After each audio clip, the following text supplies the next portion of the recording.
बिस्मिल्लाहिर्रहमानिर्रहीम अस्सलामु अलैकुम। Welcome back students. Last time हमने फिज़िकल एंड केमिकल चेंजेस को स्टार्ट किया था, उसमें से जो शॉर्ट क्वेश्चन थे उसको हमने डिस्कस किया था। आज जो है वो नेक्स्ट क्वेश्चन हम डिस्कस करेंगे, लॉन्ग है जो कि, और उसमें एग्जांपल्स उसकी आएंगी और उसको भी जो है वो वन बाय वन देखेंगे। क्वेश्चन क्या है, give to examples of a chemical change. Chemical change क्या होती है स्टूडेंट्स? लास्ट टाइम भी मैंने आपको बताया था, थोड़ा बहुत इंट्रोडक्शन दिया था। इसमें देखते हैं कि केमिकल चेंज क्या है।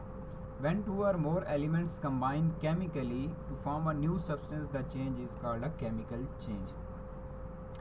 वो क्या कह रहे हैं कि जब दो या दो से ज़्यादा एलिमेंट्स आपस में मिलते हैं, कंबाइन होते हैं केमिकली, तो वो एक नई सब्सटेंस बनाते हैं, या वो उनके अंदर एक चेंज आती है जिससे एक नई चीज़ बनती है और उनके अंदर केमिकल चेंज आती है। यानी केमिकली जब कंबाइन होंगे तो इस चीज़ को हम केमिकल चेंज का नाम देंगे, क्योंकि पहले वो कुछ और थी, अब वो कुछ और ही बन गई हैं, कोई नई चीज़ बन गई है, तो इसको हम केमिकल चेंज का नाम देते हैं। देखें स्टूडेंट्स, जैसे वाटर होता है, वाटर का फार्मूला आपको पता है H2O है, ठीक है। इसके अंदर एक ऑक्सीजन और दो हाइड्रोजन है, तो दो ऑक्सीजन प्लस दो हाइड्रोजन जब आपस में इस तरह से कंबाइन होंगे तो ये बन जाएगा वाटर। इस तरह से वाटर जो है वो H2O बन जाएगा। ये इस तरह से जो है वो केमिकल रिएक्शन के ज़रिए से नई सब्सटेंस बनाएंगे, ठीक है। और दूसरा, ये केमिकली कंबाइन होते हैं। केमिकल का मतलब है कि ये आपस में एक दूसरे के साथ बॉन्ड बना रहे होते हैं, ठीक है। आइदर वो आयनिक बॉन्ड होती है या उसको हम कोवलेंट बॉन्ड कहते हैं। तो कंबाइन फॉर्म में हम उसको केमिकल बॉन्ड का नाम देते हैं। अब जैसे H2O है, इसको अगर हम देखें तो ये किस तरह से जो है वो बॉन्ड बनाते हैं। देखें, ये O है ऑक्सीजन, इसके साथ एक हाइड्रोजन इधर और एक हाइड्रोजन इधर जो है वो इस तरह से अटैच होता है। ये जो आपको लाइन नज़र आ रही है ये वाली, ये शो कर रही है, ये वाली ये शो कर रही है कि इस हाइड्रोजन और ऑक्सीजन के बीच में बॉन्ड है, और इधर भी, यानी एक ऑक्सीजन ने दो हाइड्रोजन के साथ बॉन्ड बनाई हुई है। और यहाँ पे ये जो बॉन्ड है इसको हम कोवेलेंट बॉन्ड कहते हैं। कोवेलेंट बॉन्ड ऐसी होती है जिसमें दो या दो से ज़्यादा एटम्स या एलिमेंट्स जो है वो आपस में अपने इलेक्ट्रॉन्स शेयर करते हैं। शेयरिंग ऑफ इलेक्ट्रॉन की वजह से जो बॉन्ड बनती है, ठीक है। इसी तरह आप CO2 के एग्जांपल ले लें, CO2 जिसे हम कार्बन डाइऑक्साइड कहते हैं, तो इस तरह इस कार्बन के साथ भी दो ऑक्सीजन अटैच हैं, ठीक है। इस तरह आप CH4 ले लें, इसको हम मीथेन का नाम देते हैं, ठीक है। जो आपके घरों में गैस आ रही है, ये उसका फार्मूला होता है मीथेन।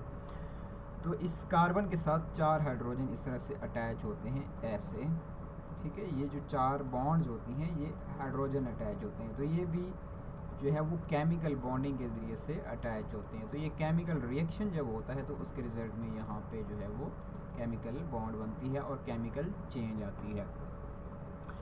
अब इसकी एग्जांपल्स कौन कौन सी हैं स्टूडेंट? जैसे बर्निंग ऑफ ए पेपर है, ठीक है। आप पेपर को जब बर्न करते हैं तो पहले पेपर होता है, आप बर्न करते हैं, आग लगाते हैं, तो उसके बाद वो बिल्कुल ही एक पाउडर बन जाता है, ठीक है, ऐश जिसे हम कहते हैं। तो वो केमिकल रिएक्शन की वजह से पेपर का जितना भी मटेरियल होता है वो जल जाता है, उसमें केमिकल चेंज आती है, तो वो एक नई चीज़ बना देता है।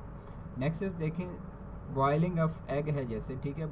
आप एग को बॉयल करते हैं तो उसमें जितनी भी लिक्विड प्रोटीन्स होती हैं, ठीक है, एग के अंदर प्रोटीन ज़्यादा होती हैं, तो वो कोएगुलेट हो जाती हैं, जम जाती हैं, उनके अंदर केमिकल चेंज आती है जिसकी वजह से वो हार्ड हो जाती हैं, सॉलिड बन जाती हैं। बेकिंग ऑफ ब्रेड है, देखें, जैसे आटा होता है, ठीक है, सिंपल हमारे पास मैदा होता है, तो उसको हम जो है प्रॉपर तरीके से बना के उसको जब हम ओवन में रखते हैं या आग के ऊपर उसको बैक करते हैं तो उसके बाद वो ब्रेड बन जाती है, ठीक है, उसके अंदर चेंज आ जाती है। देन है रेस्पिरेशन स्टूडेंट्स। रेस्पिरेशन कहते हैं सांस लेने को, ठीक है। वैसे रेस्पिरेशन का मतलब ब्रेकडाउन भी होता है। चलें आपको ब्रेकडाउन वाला मीनिंग समझाते हैं। ब्रेकडाउन का मतलब होता है कोई भी एक मालिक्यूल जब वो ब्रेक होता है तो वो दो छोटे छोटे मालिक्यूल्स में कन्वर्ट होते हैं, तो उससे हमें एनर्जी हासिल होती है। तो ये जो ग्लूकोज होता है ना, ग्लूकोज इसकी ब्रेकडाउन को भी हम रेस्पिरेशन का नाम देते हैं। तो ग्लूकोज की ब्रेकडाउन हमारी बॉडी के अंदर होती है, तो इस वजह से कि हम उससे एनर्जी हासिल कर सकें। तो जब ग्लूकोज ब्रेक होता है तो वो और डिफरेंट मॉलिक्यूल्स बना देता है, तो ये भी एक केमिकल चेंज होती है क्योंकि इसमें भी केमिकल बॉन्ड्स ब्रेक हो रही होती हैं और नई बॉन्ड्स बन रही होती हैं। तो केमिकल बॉन्ड और या केमिकल चेंज में यही एक मेन चीज़ है कि कुछ की केमिकल बॉन्ड ब्रेक हो रही होती हैं और कुछ की बन रही होती हैं। कंबस्शन है स्टूडेंट्स, कंबस्शन कहते हैं सिंपली जलने के अमल को, ठीक है। जहाँ पर भी आग लगी होगी वो समझिए कि वहाँ पे कंबस्शन हो रही है। जैसे लकड़ियों को आग लगती है या किसी प्लास्टिक को लगी हुई है या कोई भी चीज़ है जिसको आग लगी हुई है, दैट इज़ कंबस्शन।